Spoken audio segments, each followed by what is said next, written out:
के भाई बंधु, बुजुर्ग, बहनें and my dear children, especially the girls.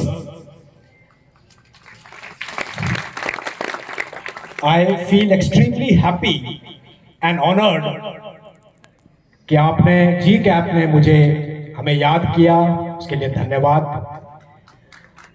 आप सबसे रूबरू होने का, मिलने का मौका दिया। हम फौजियों को बहुत कम ऐसे मौके मिलते हैं कि समाज के लोगों से हम मिलें, तो इसके लिए बहुत बहुत धन्यवाद। साथ ही साथ आप कर्नल साहब को आप याद करते हैं, कर्नल साहब के नाम से आप आज पुरस्कार दे रहे हैं, क्योंकि मैं उस परिवार से जुड़ा हुआ हूं। कर्नल साहब मेरे काका थे, मेरे चाचा थे, मेरे पिताजी के समान थे, तो उसके लिए भी बहुत बहुत धन्यवाद। पिताजी के समान कैसे थे कि मैं आपको कर्नल साहब के और मेरे बीच थोड़ी बहुत एक वेरी डिफरेंट रिलेशनशिप थी। वो यही बोलते थे कि हुकुम, there is a very different relationship between you and me. I am not your biological father, but I am your father. क्योंकि जब मैं 5 साल का था तब वो मुझे अपने परिवार में ले आए थे और उन्होंने ही मुझे पढ़ाया और लिखाया। और मैं जेवियर स्कूल में उन्होंने पढ़ाया हमें। उनके 4 बच्चे थे, 3 उनकी बेटी सुनीता और 3 बेटे और मैं। हॉस्टल में उन्होंने रखा, सेंट जेवियर्स जयपुर, उस टाइम पे माना हुआ स्कूल था, कुछ ही स्कूल, और वो फीस देते थे, पूरी तनख्वाह उनकी उसी में जाती थी। जब वो रिटायर हुए उनके पास एक स्कूटर भी नहीं था। आपने देखा होगा जो मूडी आए हैं वो पाटौड़ में ही रहते थे आखिरी टाइम तक। तो कहने का मतलब ये है कि उन्होंने जो पैसा था वो शिक्षा के ऊपर खर्च किया। वो ही मैं, मेरे जवान, यही सीखा हमने उनसे। और जो हमारे जवान छुट्टी आते थे मैं उनको यही बोलता था, अरे भैया ये बड़ा बड़ा मकान बनावे में कोई नहीं दे रहा हो। फौजी जब घर आता है, फौजी को उसको सिविल का कोई अंदाज नहीं होता है, उसको लोग बेवकूफ बनाते हैं। वो सोचता है इतना बड़ा मकान बना दिया तो काम हो गया।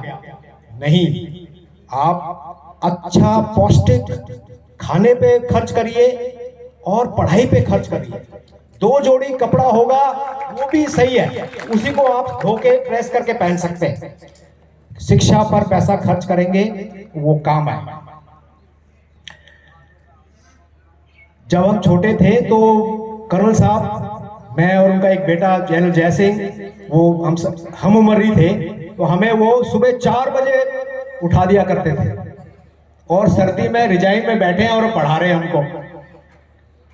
एक स्कूल है राष्ट्रीय Indian military college, these children should go and google it, Google करके उसको पढ़िएगा, RIMC, राष्ट्रीय इंडियन मिलिट्री कॉलेज देहरादून।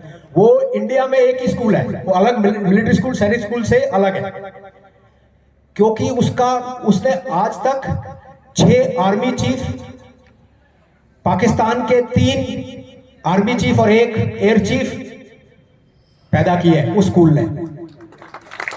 तो उन्हीं की वजह से मैं वहां गया, क्योंकि वो हमें सुबह 4 बजे उठा देते थे, पढ़ाते थे अखबार से, चीजों से। राजस्थान की उसमें सिर्फ एक ही सीट है, ये थोड़ा अलग मॉडल पे स्कूल है। यूपी की 2 सीट है, क्योंकि यूपी मोर पॉपुलर स्टेट है। नॉर्थ ईस्ट स्टेट एक सीट है, हर एक राज्य से तकरीबन एक ही सीट है। एक क्लास में सिर्फ 25 बच्चे होते हैं। तो राजस्थान से मैं गया,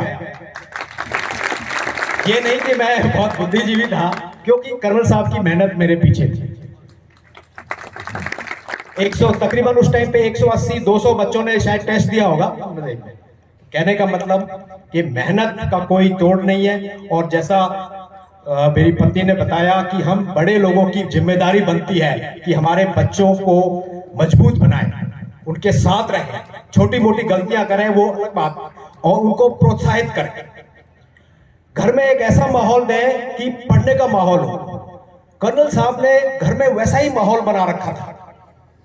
शाम के समय वो पढ़ाई का ही माहौल रहता था, वो किताब के साथ पढ़ते थे। आप उनकी आइए मुंडिया, उनके घर में कभी आइए आप, और उनकी लाइब्रेरी देखिए हिंडौन में, मुंडिया में। तो एक इस तरह का माहौल हमने हमारे परिवार में बनाना है, पढ़ने का माहौल। स्कूल में तो बच्चे पढ़ते ही हैं, लेकिन जो योगदान एक पढ़ी लिखी माँ दे सकती है वो कहीं टीचर से बहुत ज्यादा है। Okay, for the children 1 or 2 points, self discipline and good habits. ये दो चीजें हम जितना जल्दी अपने जीवन में उतार लेंगे, जीवन उतना ही आसान और सफल हो जाता है।